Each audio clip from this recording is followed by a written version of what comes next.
បុរសនោះបានទាត់បាល់ដែលនៅដីលេងភ្លាមនោះបាល់បានហោះកោងជារាងអក្សរស្លើអាកាសកម្ដៅដ៏ខ្លាំងដែលកើតពីការកិតរវាងបាល់និងខ្យល់បានធ្វើឲ្យឆេះដើមឈើគូសដែលអ្នកចាំទីខំនៅមាត់បន្ទាប់មកបាល់ក៏ចូលទីយ៉ាងរលូនទិដ្ឋភាពនេះបានធ្វើឲ្យអ្នកគ្រប់គ្នាស្រឡាំងកាំងពួកគេនឹកស្មានមិនដល់ថាអ្នករើសអេតចៃម្នាក់មានជំនាញបាល់ទាត់ដ៏អស្ចារ្យបែបនេះតាមពិតគាត់ធ្លាប់ជាកម្ពុជាខ្សែប្រយុទ្ធដែលធ្វើឲ្យពិភពបាល់ទាត់ទាំងមូលញើតគាត់ត្រូវបានម្ចាស់ក្រុមវាយបំបាក់ជើងម្ខាងដោយសារតែគាត់បដិសេធមិនព្រមជួយក្រុមពុករលួយរៀបចំលទ្ធផលការប្រកួតចាប់តាំងពីពេលនោះមកគាត់បានក្លាយជាអ្នកបោះសម្អាតធម្មតាម្នាក់រហូតដល់ថ្ងៃមួយនាយកប្រតិបត្តិស្រីម្នាក់បានតាមរកគាត់ហើយផ្ដល់ប្រាក់យ៉ាងច្រើនដើម្បីឲ្យគាត់ធ្វើជាគ្រូបង្វឹកក្រុមនាងប៉ុន្តែពេលគាត់ជួបកីឡាកររបស់នាងគាត់ហួសចិត្តយ៉ាងខ្លាំងពួកគេម្នាក់សុទ្ធតែមានពិការភាពរាងកាយមានម្នាក់ដាច់ដៃនិងម្នាក់ទៀតស្ទើរតែងឹតភ្នែកពេលឃើញក្រុមកីឡាករពិការទាំងនេះបុរសនោះនិយាយមិនចេញទេនាយកប្រតិបត្តិស្រីបានពន្យល់ពីស្ថានភាពភ្លាមនាងថាពូរបស់នាងព្យាយាមដណ្ដើមភាគហ៊ុនក្រុមហ៊ុនដូច្នេះគាត់បានទិញទឹកចិត្តកីឡាករល្អទាំងអស់ពីក្រុមនាងដោយផ្ដល់ប្រាក់ខែខ្ពស់ប៉ុន្តែអ្វីដែលគាត់មិននឹកស្មានដល់គឺក្រុមកីឡាករពិការទាំងនេះបែរជាមើលងាយគាត់ដែលជាគ្រូបង្វឹកជើងខូចទៅវិ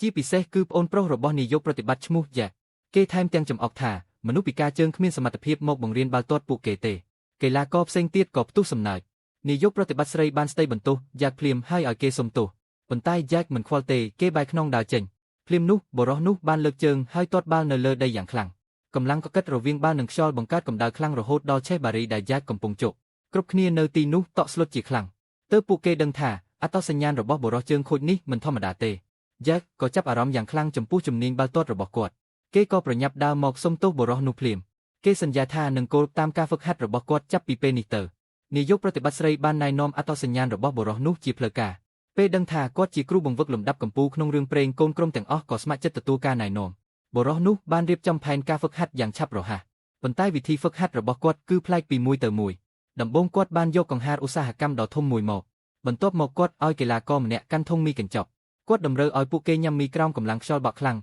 ដោយមិនឲ្យកំពប់ទឹកស៊ុបសំបីមួយដំណក់បន្ទាប់មកគាត់បើកកង្ហារដល់កម្រិតខ្លាំងបំផុតកីឡាករត្រូវបានខ្យល់បក់ប៉ើងដួលរេពេញដីពួកគេខ្លះមិនយល់ថាវាតាក់ទងនឹងបាល់ទាត់យ៉ាងម៉េចទេប៉ុន្តែគាត់ពន្យល់ថានេះគឺដើម្បីហ្វឹកហាត់សមត្ថភាពទប់ទល់នឹងការរំខានដើម្បីឲ្យពួកគេអាចសុទ្ធបាល់បញ្ចូលទីបានយ៉ាងជាក់លាក់នាយកប្រតិបត្តិស្រីដែលឈរនៅក្បែរនោះកោតសរសើរចំពោះទស្សនវិជ្ជាហ្វឹកហាត់ដ៏ប្លែករបស់គាត់បន្ទាប់មកគាត់បានបញ្ចេញវិធានការហ្វឹកហាត់ទី2គាត់ប្រាប់កីឡាករឲ្យគៀបដង្កៀបខោអាវនៅកន្លែងដែលងាយឈឺចាប់បំផុតលើរាងកាយគ្រាន់តែនិយាយចាប់ភ្លាមគាត់ចាប់ផ្ដើមគប់ដង្កៀបទៅលើកីឡាករចំមុខពួកគេយ៉ាងត្រឹមត្រូវកីឡាករស្រែកធ្ងូដោយការឈឺចាប់ភ្លាមគាត់ប្រាប់ថានេះគឺដើម្បីឲ្យពួកគេស៊ាំនឹងការឈឺចាប់និងរៀនមិនខ្វល់ពីវាព្រោះនៅលើទីលានប្រកួតពិតប្រាកដការរងរបួសជារឿងធម្មតា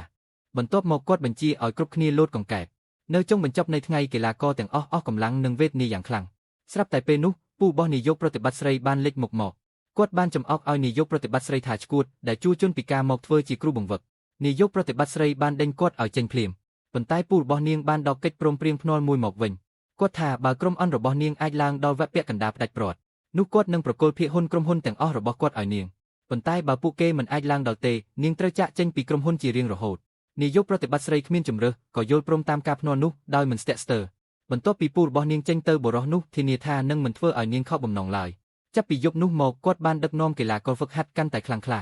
លទ្ធផលបានបង្ហាញភ្លាមក្រុមជនពិការដែលមានឈ្មោះថា Wanderers បានប្រយុទ្ធរហូតដល់វគ្គ8ក្រុមចុងក្រោយយ៉ាងអស្ចារ្យរឿងនេះធ្វើឲ្យពូរបស់នាងព្រួយបារម្ភយ៉ាងខ្លាំងគាត់បានបញ្ជាលេខាឲ្យទៅសូកប៉ាន់កីឡាករក្រុម Wanderers ភ្លាមហើយរៀបចំឲ្យការប្រកួតបន្ទាប់ប៉ះជាមួយជើងឯកដោយការមុនគឺក្រុម Thunder ប៉ុណ្ណឹងមិនទាន់អស់ចិត្តទេពូរបស់នាងក៏បានទូរស័ព្ទទៅបុរសនោះផ្ដល់សំណូក$5 លានដើម្បីរៀបចំលទ្ធផលប៉ុន្តែបុរសនោះបានបដិសេធដាច់អហង្ការគាត់បានប្រមូលកូនក្រុមទាំងអស់ភ្លាមគាត់ចង់ដឹងថាមាននរណាខ្លះទៀតដែលទទួលបានទូរស័ព្ទពីពូរបស់នាងព្រោះអ្វីដែលគាត់ស្អប់បំផុតគឺការក្បត់ពីមិត្តរួមក្រុមគ្រាន់តែនិយាយចាប់ភ្លាមកីឡាករ2នាក់បានដើរចេញមកហើយសារភាពថាបានទទួលសំណូកម្នាក់ត្រូវការលុយដើម្បីព្យាបាលជំងឺម្ដាយម្នាក់ទៀតដើម្បីព្យាបាលឪពុកប៉ុន្តែបុរសនោះមិនបានបន្ទោសពួកគេទេ